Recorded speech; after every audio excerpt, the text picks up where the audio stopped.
Good morning. What a treat. My name is Uri Schneider, coming at you live, not far from Brooklyn, which last night was visiting Atlanta, where my man Derek is hailing from. And let's just say Kyrie was dropping buckets. So Brooklyn is looking good, but Atlanta, listen, they got Killer Mike, but Killer Mike's got nothing on Dapper Derek, all right? So it is an honor and a privilege, and you are all in for a treat. This man has the spirit, he has the words, he has the lived experience that is just truly the charisma, the energy to be in the presence of this guy will come through on Zoom, even with his virtual background. And there's nothing I would love more, as we said before we came on, than to just get together and eat some steaks, kosher, of course. But it's an honor to have you, Derek. I'll just give a quick bio, and then you can tell everybody what you're all about and what you feel would be fitting. Derek is a freelance consultant. He's a former IT analyst for the Atlanta County Public Schools. And of course, he's also a person who stutters, so he knows it from the inside. He is a local chapter leader for the NSA, the National Stuttering Association, and he's involved in Toastmasters. And we will get to hear more about that. I think that's a really valuable thing for people to know about and learn about. If you're watching this, please comment, share. It will get Derek's story just further out there to the people that need to hear it. And I also just want to give a shout out to my other friends in Georgia. For sure, I'm going to leave somebody out. But down in Atlanta, Georgia, we've got Carl Herder and Tim McKaysey, who before me hosted Derek for some epic podcasts. So you can check that out. And also Derek has a wealth of stuff out there on the internet. Derek, thanks for taking the time. It's great to see you, buddy. Yeah, thanks for the invite. It's good to talk to you. Awesome. What would you like to share that's kind of like behind the bio, the man, the legend? What would you feel would be important to add to who you are, what you're all about, what matters to you? Well, I guess recently, I just turned 40 in December, and I really didn't think that it would have that big of an impact on me. I just thought, 40 is, would be just another year, just another number. But I wouldn't call it a midlife crisis, but more of the refocusing is what I'm kind of in the midst of at this point in time. And typically, whenever I go through any kind of transition, stuttering definitely plays a role in that. So now, kind of figuring out, what life past 40 looks like and what role stuttering will play in that journey, and just thinking about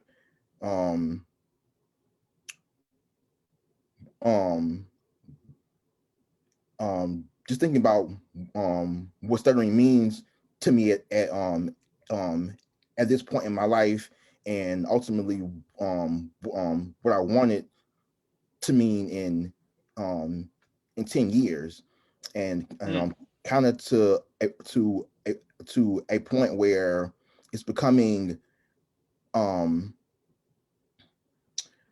wouldn't say smaller part of my life, but less significant, as far as the impact it has. It's to a point now where my involvement in the community and my friendships in the community are so much bigger part of my life, and have much more of an impact than stuttering does. Wow. Well, first of all, it's been a privilege to be with you for a few of the pages of your story so far. And there's no doubt that the best is yet to come. It's just unwritten as of yet. So happy birthday. Thank you. I wish I knew you hit the 40 mark, and I know for me that was a big one too. But if I knew it was so recent, I would have shown up with like a birthday cake or birthday hat, or I would have sung. I could sing happy birthday if you want. Well, I mean, I can pass on that, but the cake is always good. Velvet chocolate. What's your choice of cake, birthday cake, if you could have any? A cheesecake. Dude, you going with the regular cheesecake or the caramel or dulce de leche, or like what kind of cheesecake? Just strawberries on top. Strawberries on top. Let me tell you, in New York City, I'm just going to keep bringing it on since the Brooklyn Nets were bringing it on your Atlanta Hawks last night. S&S cheesecake. If you ever get to New York, okay, or I'm going to bring for you S&S cheesecake. If you're from New York, from the Bronx, you go for S&S cheesecake. And the factory is not far from where I grew up. So it's thick, baked cheesecake, thick. I mean, this stuff you gotta scrape it off the roof of your mouth. It's so thick. You know what I'm saying? Now, let me ask you this. So is that where the locals get cheesecake from, and juniors is just for tourists? So I knew you were going to say juniors. Now, you noticed I said the Bronx. If you're from Brooklyn, okay, Brooklyn, they go with juniors. I think juniors is coming out of Brooklyn. Now, the good news for us, my tribe, it's both kosher. To my knowledge, they both carry the kosher certification. So you can enjoy, you and I could sit down, and I think we could pound, one cheesecake between us, or should we get two? Sure. Yeah. I'm trying to lose weight, so let's just start with just one and then see where it goes from there. Okay. So mark my word, I will make every effort at our next meeting, next conference, whatever. I'm bringing the cheesecake and a pair of sneakers. So we'll do the cheesecake and then we'll do a workout. You can do a workout, but I'm taking a nap after all. Listen, sometimes, what was that Cosby line, right? Like sometimes I get crazy ideas doing like a workout. I just make sure to lie down on the couch till the thought passes. Exactly. Right. So I loved what you said, because the idea of like reflecting back on what stuttering has meant to you in your life story to date, and then thinking forward. I never heard anyone think like 10-year plan or visioning like what role does stuttering play in my future story. And it reminds me of an exercise we do in this Transcending Stuttering, this online course, and the cohort experience that we have with teens and adults. One of the exercises, write a letter to your stutter. And it kind of, the springboard that I offer is something like, hey, dear stutter, growing up, you were kind of like that annoying kid in class that never left me alone, and I couldn't get enough distance between us. And you always showed up at the most inconvenient times. Well, let me tell you something, through the years, and see where it goes, like see where people take it. So what's your stuttering story till, for the past 39 years, let's say? What would you say? It started off rough. Just to be honest with you, childhood was pretty rough. A lot of loneliness, a lot of bullying, physical and verbal, a lot of misunderstandings, a lot of missed opportunities, a lot of regret. Definitely a lot of regret. And really, that trend really didn't start to turn until I was until about 9 years ago. And 9 years ago is when I got accepted into graduate school. And at that point in time, my self-esteem was almost non-existent. And I knew that in order to be successful in that program, that I couldn't go into it with that level of self-esteem, because I just I wouldn't make it. And the step I took was not really to address my stuttering, but to address the impact that it had on me. And that's when I started seeing a therapist. And that was probably one of the best decisions I've made. It might be the best decision that I've ever made. That's because you haven't tasted S&S cheesecake yet. Okay, well then I will put in I will put in an asterisk by this statement, and then we'll hold off on it. To date, that was the Right, best decision. right The now. next best decision is you and me sitting down with some cheesecake and Yeah. not sitting on the couch. We're gonna go for but yeah, so I don't want to, I don't want to go into places you don't want to go. On the other hand, I think it's helpful meeting someone like you and sharing that honest story. That's what people want to hear, like the honesty, the real stuff. And so if you want to share a little bit of that contrast, like till 9 years ago, what that was like, and maybe some of that rough stuff, because I think through sharing that, there's that openness and honesty, and also for you to reflect, but also for everyone here who may be in one of those spots to kind of see that from the dark, tough times, you can rise up. There is another side. And sometimes it feels like there's no light at the end of the tunnel, but I think you're a living testament of that. So, if you want to shed a little light on that, or if you just want to take it from that point forward of that decision and what that meant and what changed, I'll leave it to you. Yeah, and just so you know, everything is on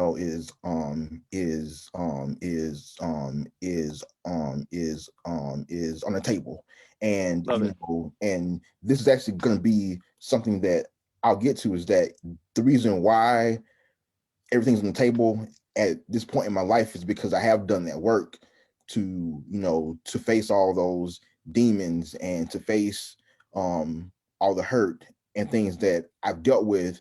So now, it just really doesn't, it doesn't have a hold over me. And so I can talk about any and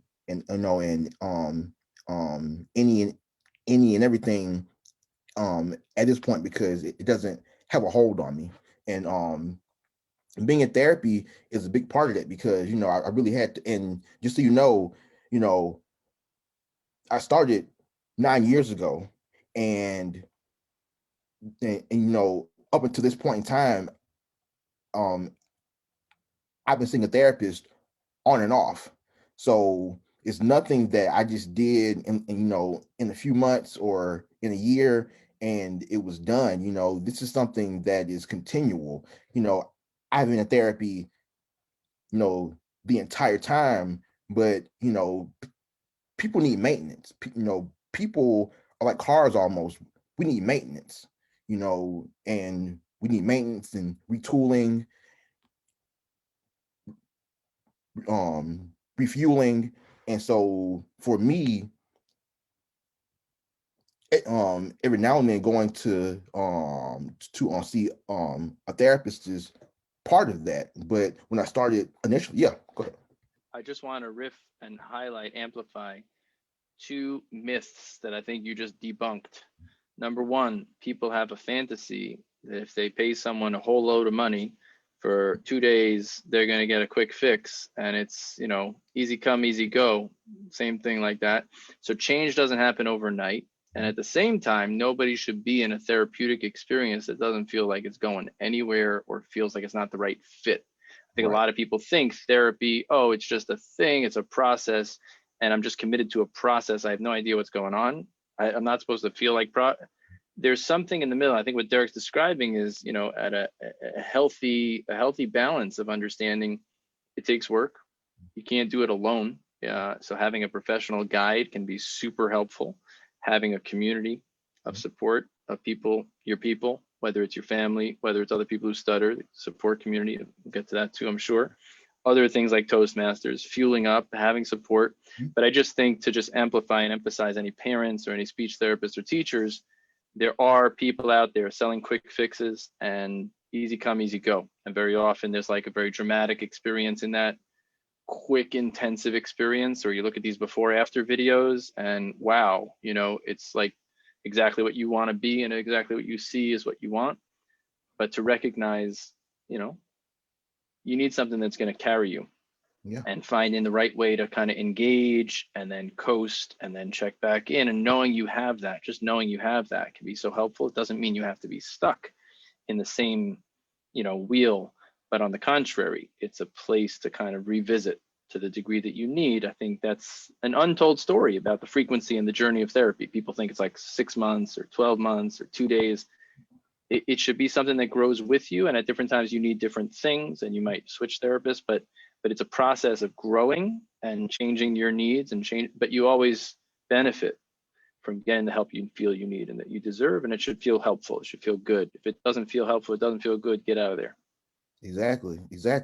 And therapy can look different at different times. When I first started, I just needed, a place to really unburden myself from all those negative and harsh experiences that I had in my childhood. I needed tools to be able to to talk with my parents about things that you know that they didn't do quite right. But at other times, being a part of the NSA, that was my therapy, because once I started to deal with those things from my past, I needed people who could who could relate to my experiences. At one point in time, Toastmasters was a form of therapy, because I needed people who could encourage me while I was facing my fears with speaking. And people who were dealing with the same fear for different reasons. So the therapy can really take different forms at different times in your life, just depending on what that need was. The last time I was in speech, yeah, go ahead. Doug, joining us from Houston, was asking what type, you referred to it as therapy, and it is kind of interesting what, so the NSA and communities like Support Community, National Stuttering Association, Toastmasters can all be supportive and therapeutic in their own right. Doug was asking, when you talk about therapy, are you referring to what kind of therapy or types of therapy? Yeah. Well, initially when I was talking about therapy, I was actually talking about sitting on a therapist couch, licensed and trained, to help equip me to deal with my issues. But therapy things will but in general, when I say therapy, I mean things that have a therapeutic effect on you, for me, the NSA has a therapeutic effect on me. Being a Toastmasters has a therapeutic effect on me. So different things, I use different things um to have that that therapeutic effect, whether it's an actual therapist or a community or a support group, or just people who happen to share and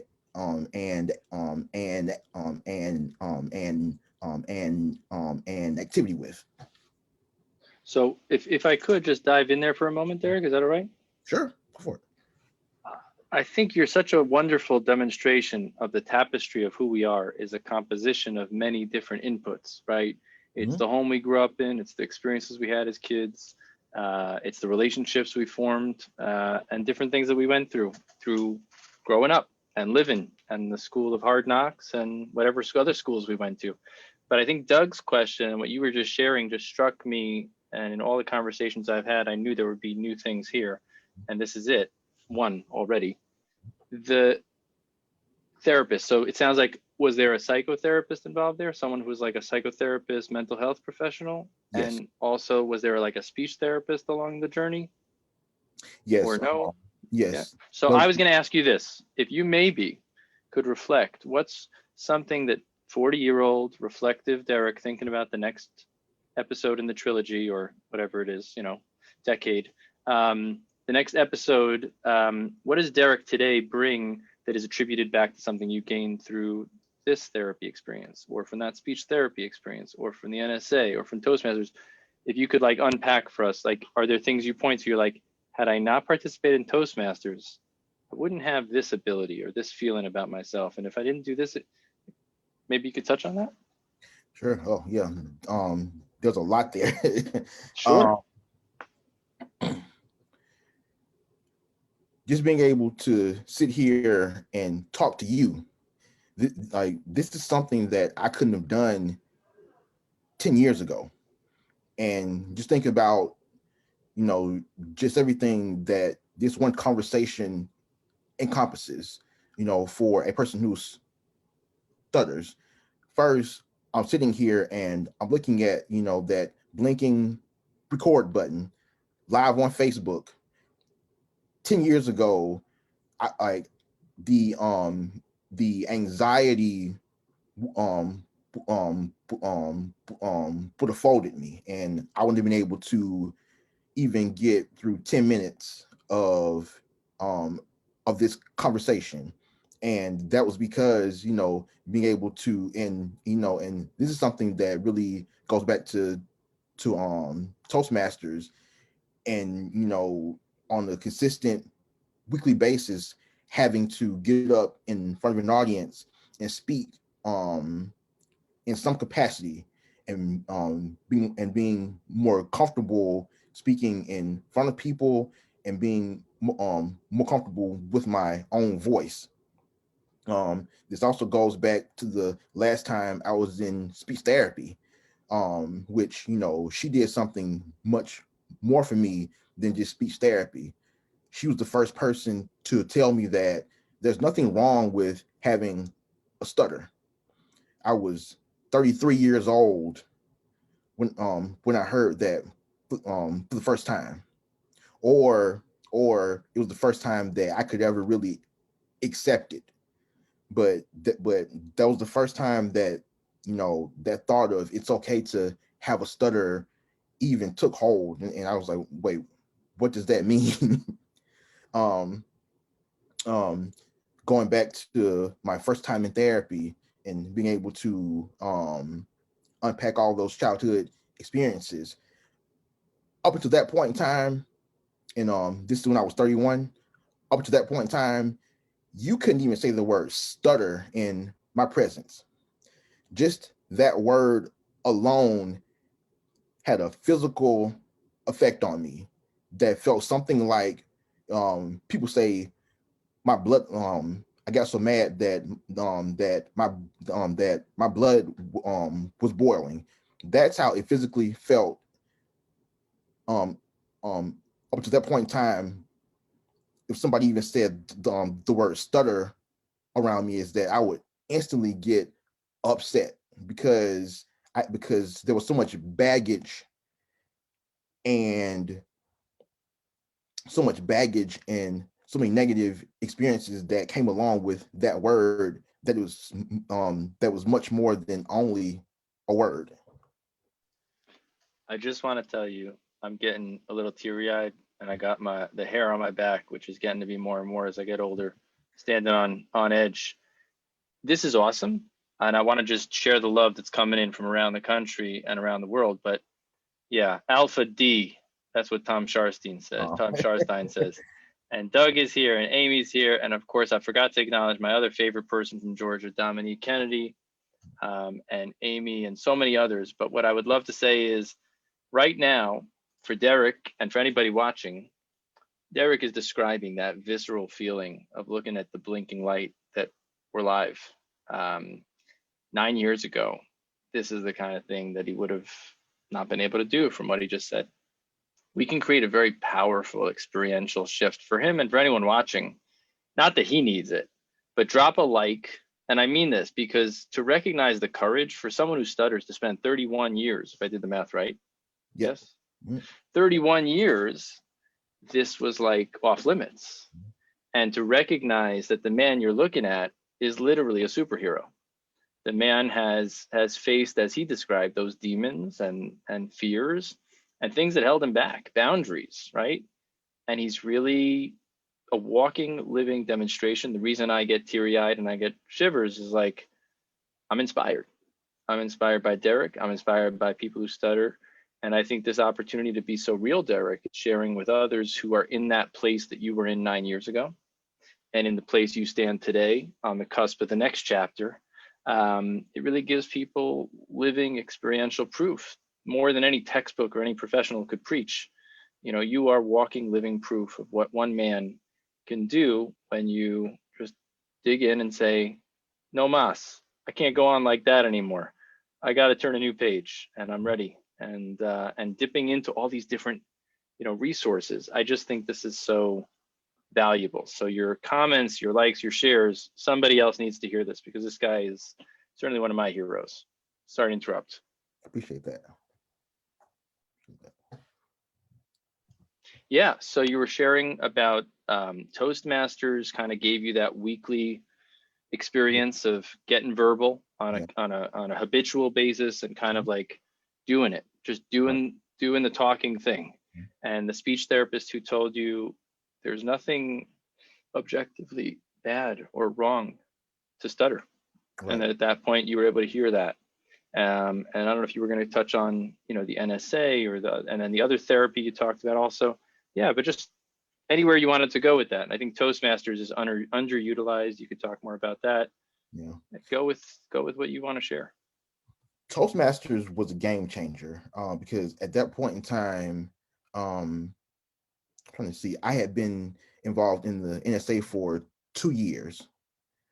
And so I had that community and that support around me. The local chapter was doing pretty well. So I had that monthly opportunity to meet with other people who stutter in person, and and to do things. So a lot of things were in place at that point in time, but there was still that issue of either speaking in a meeting at work or just speaking in front of an audience. That was still something that was really tough. And the real catalyst is when I kind of got a promotion at work. One of the project managers had left the company, and they didn't want to hire anybody, so they said, "Look, let's just give Derek her projects to take over." At that point in time, had no training as a project manager, had no expertise, had no leadership skills really. And these were really technically complex, high level projects dealing with people, who were 20 years older, with years of experience. So it was very intimidating. Even if I didn't stutter, it would have been very intimidating. But put stuttering on top of that and having to lead meetings and to try and talk with people who are more experienced was tough. So a friend that I made at work turned I didn't know this, but she was a leader of Toastmasters at my old job. And she pretty much pushed, and I don't want to say nag, but she pushed and wore me down until I joined. And within 6 months, I had conquered a lifetime of fear. Within 6 months, I went from being afraid of speaking in front of a group of 8 people to being in a speech contest in front of a ballroom full of people. What did that mean to you? It meant the world to me. I felt. I think some people think like vanity metrics these days, and like, yeah, I loved it. I was in front of a room of 1,000 people, and they all were worshiping me. but that's not what it meant to you. What did it mean to you that moment? Bring us, if you can. People are absolutely eating up what you're sharing. One person here is so grateful you brought in the side of mental health. You're widening the lens. Your story is already touching a lot of people right now and will in the podcast. Everybody check that out. But what did it mean to you? Can you bring us into the feelings that kind of came over you when you stood there that day in front of that ballroom? It felt similar. So I'm a bit of an adrenaline junkie, kind of a bit. Cheesecake and adrenaline junkie. We're in. So you know the feeling. It felt like the first time I jumped out of an airplane. That's the kind of high. I can't. Yeah. Okay. We're not doing that when we get together. Okay. No. I'll get you off the couch, but you ain't putting me on an airplane with no seats. But that was the level of high, really. That's how I felt because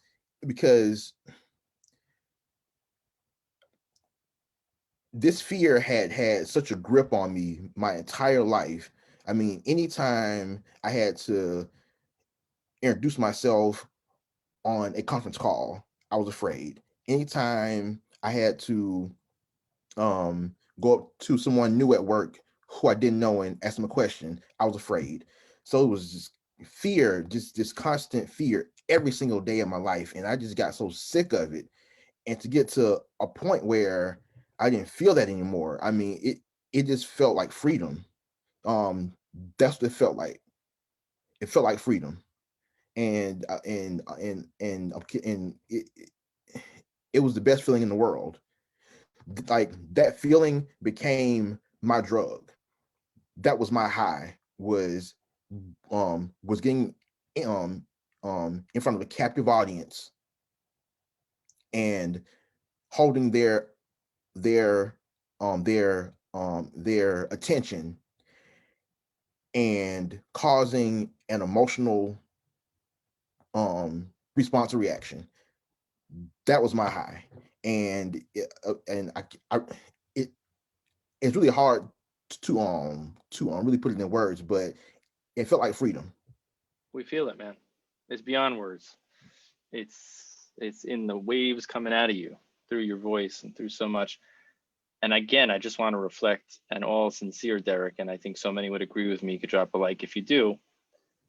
The feeling and the experience didn't include the word fluency. So it wasn't about, it was perfectly fluent. I hit all my targets. The feeling was getting up there and connecting with people and sharing the message that burns inside of you and feeling the freedom of speech. And that became your drug. I think that's profound. I think that's something for people to reflect on. And as we listen to you, Derek, and I mean this from the bottom of my heart, people ask me, it's funny, as a speech therapist, people who stutter have all kinds of ideas what other people are thinking when they talk to them. Person who stutters wondering, what does that girl think of me? What does that guy think of me? Or what's my teacher? What's my classmate? I'm a speech therapist. Let me tell you what happens at any social gathering when my wife and I are meeting somebody. It's like, oh, what do you do? This guy's like, I'm an accountant. I'm an IT guy. I do computers. I do sales. Oh, what do you do? I'm a speech therapist. It either is a conversation stopper because everybody's got something they're self-conscious about. Right. With their speech, if it's stuttering, if it's their R's, their S's, their childhood memories of speech therapy, it's a conversation stopper. Or I'm like a stuttering magnet, as is my dad. It's like all of a sudden you say speech therapy, it's like, oh my gosh, can I ask you something?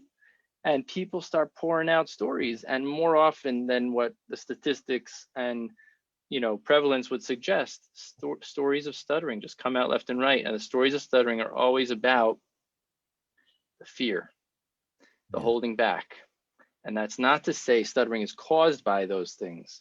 But when you ask people to talk about what it feels like, they don't say my lips hurt, my tongue hurt. Most people who stutter don't say that.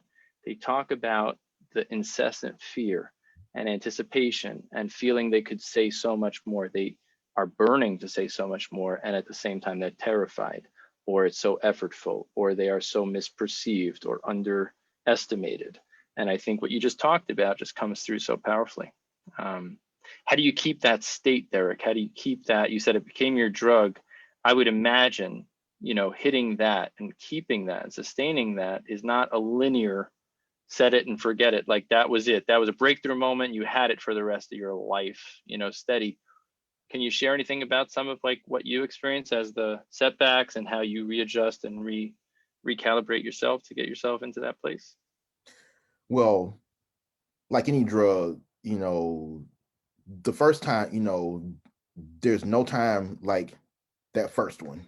So of course, that's diminishing returns. And so at some point, that became, just kind of normalized. Is that, okay, I'm gonna go give a speech. I'm in front of an audience. Okay, this is, it became, which is a good thing, because, because when you talked about having um, a future plan, my future plan for my stutter has always been for it to be just a normal, un, un, un, un, un, un, uninteresting part of my life. And so as I kept going through those stages of progress, things became more normalized. So now, had that breakthrough in Toastmasters, wrote that high for about a year actually. And it was, and had a great time, but it became normalized. So now speaking in public, that's just something normal. But then you keep moving, you keep moving the bar, you keep progressing and keep identifying more areas of growth. So now speaking in public, that's no problem. But the one-on-one and the small groups and the networking events, now those were still were still an issue. Let's go there, because I think a lot of people on both sides, people that know stuttering from their own experience, and people who love people who stutter, and people who care, and people who are professionals who devote themselves to helping, don't appreciate this enough. I'd love for you to share a little bit more on the variability situation to situation. So the Derek who gets up in front of the ballroom, you're feeling free, you're feeling on top of the world, you prepared a Toastmasters for this, and the Derek in other situations, the same guy, same day, same addict of the drug of freedom of speech, is having a very different experience, like you said, networking or one-on-one. Just to shed light on that, just as what it is, and then maybe anything that you found helpful to kind of unpack that or get through that. Yeah, I think one thing to understand is that people are not static. We are situational. You can take a person who was the captain of industry, who was a leader in their profession. You can take the same person and put them with their with their family or their old friends, and something different happens. A different side of them comes out in those situations because the context is different. So in the context of a captive audience, with the spotlight is on me, and I'm in full control. That's one scenario. But me in in a crowded noisy room full of people who I don't know, that's that's different. Because I'm there's more distractions, there's more input, there's no way to prepare for a conversation, and there's no way to really be prepared for the response that you'll get from each person that you speak to in that kind of event. So it's more variables, it's more, it's different variables and different unknowns. And so at the time that I was really had started my journey with Toastmasters and had made some progress, I had also started to push myself to go to different social and networking events, because I understood that I still needed work in that scenario. So just really understanding that making progress in one area doesn't necessarily mean that it's transferable to other areas. And at the same time, meaning, just because you had a breakthrough in one speaking context, it doesn't mean that every communication situation became a breeze. Right. But I would also argue, would you say that jumping out of an airplane and that kind of pushing your limits and jumping through your fears was also something that didn't just stick with the airplane or the parachute, but also, like, what was scarier for you, Derek? Pushing yourself to go to more social networking events or jumping out of an airplane at the time? The social events. Yeah, so I want everybody to drink that in. If you don't get that, like, I kind of thought Derek might say that. I didn't want to finish his words or assume, but just drink that in. For this guy, and for a lot of people who stutter, at that point, jumping out of an airplane would be highly preferred. Check the parachute, don't check the parachute, whatever. But as opposed to jumping into a social situation, like, for those of us that don't stutter, like, just think about what that might be like to just have that visceral feeling where you'd prefer to jump out of an airplane before you jump into a social, Christmas gathering or something, holiday party. So how did you said something totally counterintuitive. You said, I knew that was hard for me, so I decided to commit to go to many of them. What made you think that? Like, go the other way, right? Run away. Yeah. Well, I did that for the better part of my life, is that I ran away. I'm great at quitting. I'm great at I am skilled at avoidance. I am an expert at avoiding uncomfortable and difficult situations, which is why I really didn't make any progress in this area until my 30s. Because whenever things would get tough or uncomfortable, I would just run. I would avoid, and I would hide. And so I understood what the consequences of that was, because I was living it. I was 30 years old with no confidence. I was 30 years What, old. what was the what was the consequence? Because if you managed till 30, like, what was the turning point that was no longer getting you results that you were pleased with, that pushed you to do something so uncomfortable as change course? Well, I never was really getting ultimately, I was never getting the outcomes that I really wanted. I was just, in those moments, I was avoiding fear and discomfort. But the overall outcomes that I wanted out of life, I was never getting those. I was 30 years old, and I was not living nor close to my potential. I didn't have the kind of people in my life that I wanted to. I wasn't I didn't have the friendships or or or relationships that I wanted. I didn't make the amount of money that I wanted. I didn't have the job I wanted. But what I did have, is just these small moments where, okay, that was scary. I avoided it. It's over now. I just had these small moments um of relief, but that's it. And so at 30, after taking stock of my life, and realizing, that I'm living um um in the consequence of running from my problems, and it's not worth it. And just got to a point where those moments of relief wasn't worth what it was costing me. You were like a wrongly accused fugitive on the run, constantly on the run. Yes, And always. for nothing. Yes, But you always on the felt, run. but you felt like you were on the run, and Yep, relief came when, like, you dodged that bullet. yep, They didn't see you dodge behind the fence over there. They passed by.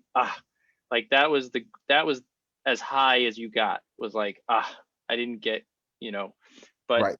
what's fascinating, and I just want to highlight, is that people often tell other people when it's time to make that shift.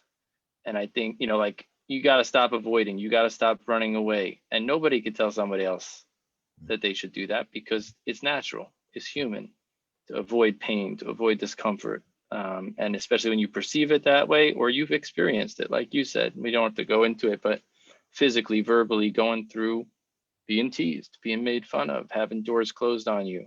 So it's totally reasonable for young people and young adults and adults to avoid things that are painful, that are unpleasant. What's remarkable, and often is a turning point, as my father often says, is that cost benefit. So the cost for you to expose yourself and put yourself out there was far too great for most of your life, until you got to a point where it was like, I could be making more money. I'd like to have this relationship in my life. There were things that you wanted that were the other side of that equation. And those became the benefits, which became greater than the inherent cost of the work of change, of getting uncomfortable and trying to move the bar forward. But it only happens not when someone else tells you, but when you identify in yourself, what are you reaching for? What do you really, really want? And you get clear on that. That's when you become Superman, Derek, and any of us, when we get clear on what we really want. So people come to me and often at the beginning say, what do you, what's your goal? What do you want? Like, I want to stop stuttering. I'm like, right. That's why you're here. And then what? Well, I just want to stop stuttering. I'm like, no, that's not going to be good enough after today. I'm saying, like, let's say that happens. Let's say, but what do you really want? What is this stutter holding you back from? I'll just tell real quick. I got a favorite story. Patch Adams, great movie. Robin Williams. So he's like a clown doctor. He's using humor in medicine. You know this? You know the film? That was like one of my faves. But I have not seen it though. All right. So after the cheesecake, after the workout, watch it. There you go. So Patch Adams is a classic. So there's a scene where he goes into this, I think it's the psych ward, and there's a bunch of people who are often misunderstood, and he's committed to understanding and treating each one with dignity. And there's this older gentleman who supposedly is a retired mathematical professor, and he walks around shoving his hands in everyone's face, and he's like, how many fingers do you see? And everybody's like, 4. And he's like, idiots. And he, and so they write him off as not being of the right mind. And this guy, Patch Adams, he says, no, it can't be. So one night he goes into the guy's room, and he sees that he's like writing all these wild equations like Einstein on paper. And meanwhile, he's got a little teacup, a water teacup in a paper cup or something, and it's leaking. And so he walks over to this little paper cup, and he stops the leak for this older gentleman who didn't even see it was leaking on all of his masterpiece work. And then the man smiles, and suddenly you see an emotional opening with this older person who was otherwise like pretty prickly. And he says to him, can you just tell me what's the answer to the question? Now, it's hard to do this through Zoom, but I do this in the office often. But Derek, do me this favor, and everybody else, if you're watching or listening, put up your fingers, 4 fingers in front of your face, okay? Look at your fingers, and then have the screen behind you. So you look at your fingers. How many fingers do you see? You see 4 fingers. Now, I want you to bring your fingers a little bit closer to your face, okay? Close to your face, but look at the screen. Focus on the screen behind your fingers, and you start to see double, and you see 8 fingers. You see that, Derek? Right. So the old man, and the lesson of the movie of this episode is, we got to look past the problem. Right. When we focus on the problem, is never the right question, and it's never the right answer. So I want to stop stuttering? No. This is getting in front of what I really want, which is to connect on the other side. And I'm just hearing from you, Derek, and I just wanted to amplify what seems to have pushed you to say no mas, can't keep running, was that you came up with the feeling, you know what, I deserve better. I want better. I deserve better. Why not me? Why not me for that job? Why not me for those relationships? I gotta find a different way through this. And I think that's what pushes people. So everybody, you can't push someone else, but you can help them identify and unlock that want. inside of them, because ultimately that's what's going to bring you to greatness. And I'll add to that. The thing is that the reason why, people really, besides my dad, no one really ever pushed me. And that's because for most of my life, just looking up on the outside, I looked okay. I was always a good student. I always well behaved, always seemed to be doing well. Um, my dad is probably one of the few people in my life who can see through the BS and see what's really going on. But besides that, most people, they dismiss it because I don't get down on life. Even when things aren't going well, I still find enjoyment out of life. So on the outside, it might appear that everything is okay, but the one thing is that you have to know yourself. And I knew what my real potential was. And so while everyone else around me thought, that I was doing well and everything's fine, I knew it wasn't. And so that's when you really have to use yourself. That's when self-reliance really comes in, and you have to be your own resource. You have to push yourself and understand what your true value is, what your potential is, and what your needs are, and really do something for yourself that others can't. And one one of my favorite speakers talks about having leverage over yourself. You get things done by essentially being able to blackmail yourself and say, look, this is what you want, this is what you got to give. And that's really what it came down to, is that I had to use that leverage over myself and say that, look, I'm not happy here. I don't have what I want. This is what I want. And to be real about what it would cost me, and to just understand that I cannot make a sacrifice. I could just be comfortable and just stay where I am, but I won't be happy with it. And so constantly having to find that leverage over yourself in order to push yourself forward.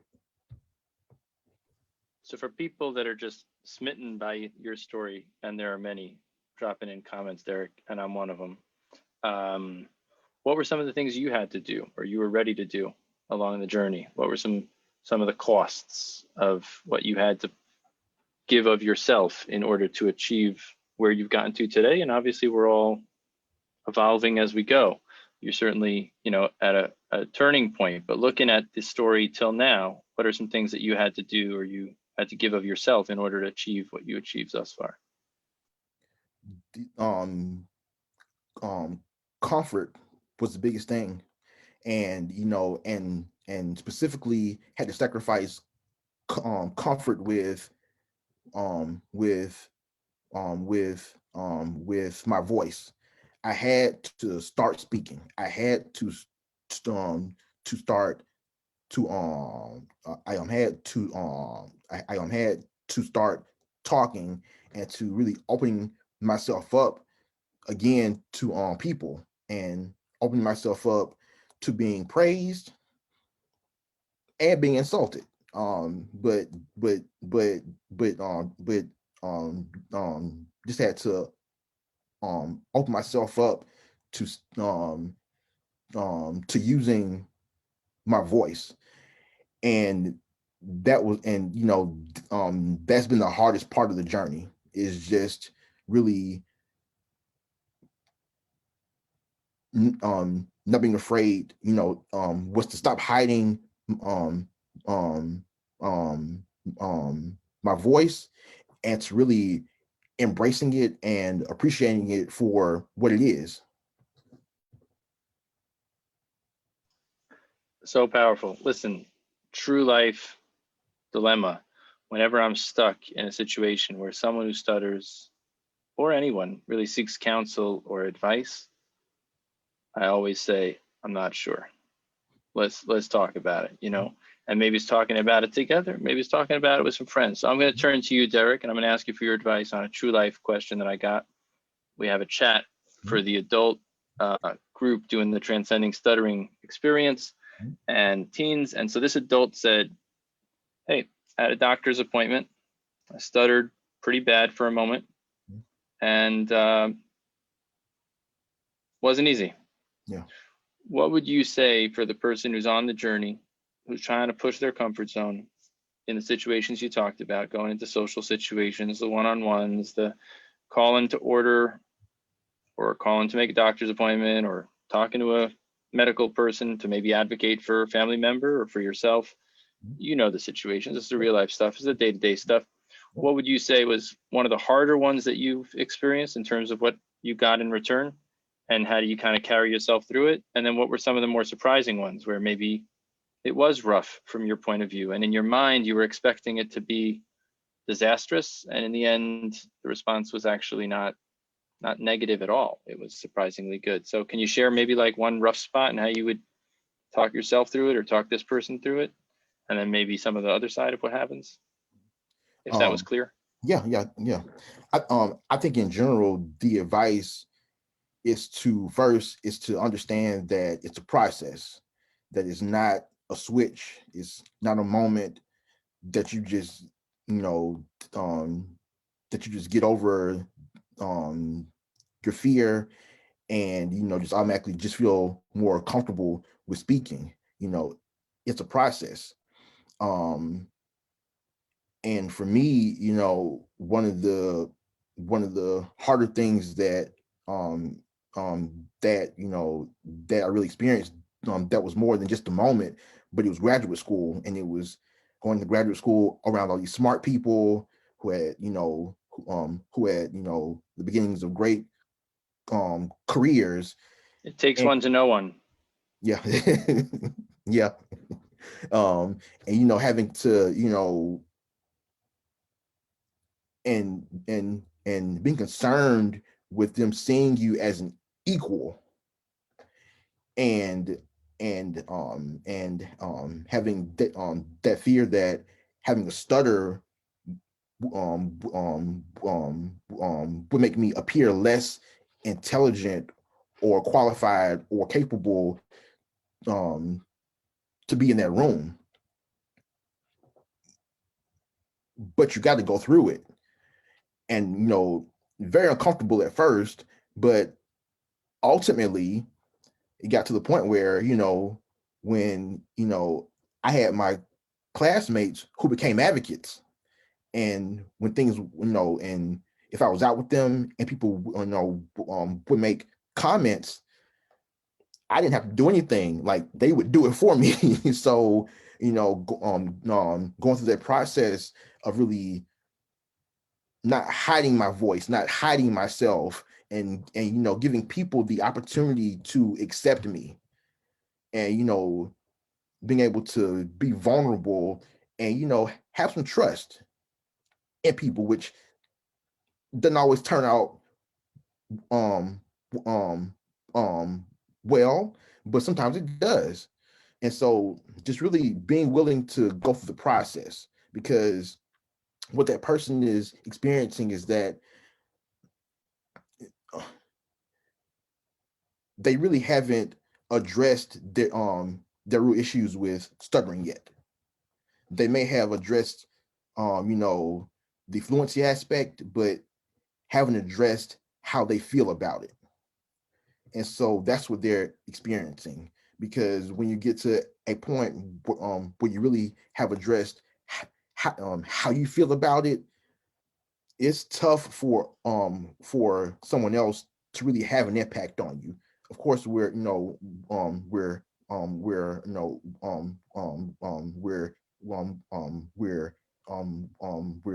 all human, and other people do have an effect on us, but by and large, the more comfortable that you feel with yourself, the more difficult it is for other people to really affect you. So what he's describing is really how he feels about his stuttering. That's not really about anybody else. That's, that's about him, and his own feelings about it.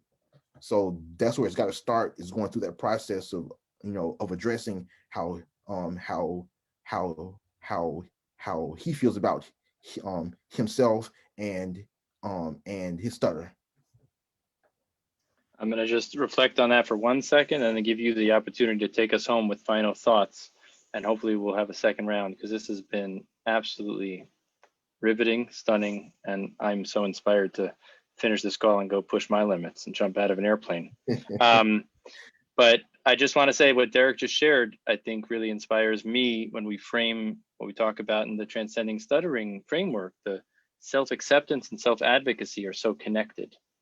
People want to get certain treatment or get certain responses, and sometimes that's going to be tempered by the degree that they tolerate themselves and give themselves the love, give themselves the tolerance, give themselves the care that they deserve themselves. So it sometimes comes out as, I want this teacher to do this, or I want this professional or teller or clerk, but it has to start with us. And the measure that we can give it to ourselves and tolerate and love and hold ourselves, then we sometimes can have much more success getting it from the people around us. So the two are connected. They can't be just like separated one from the other.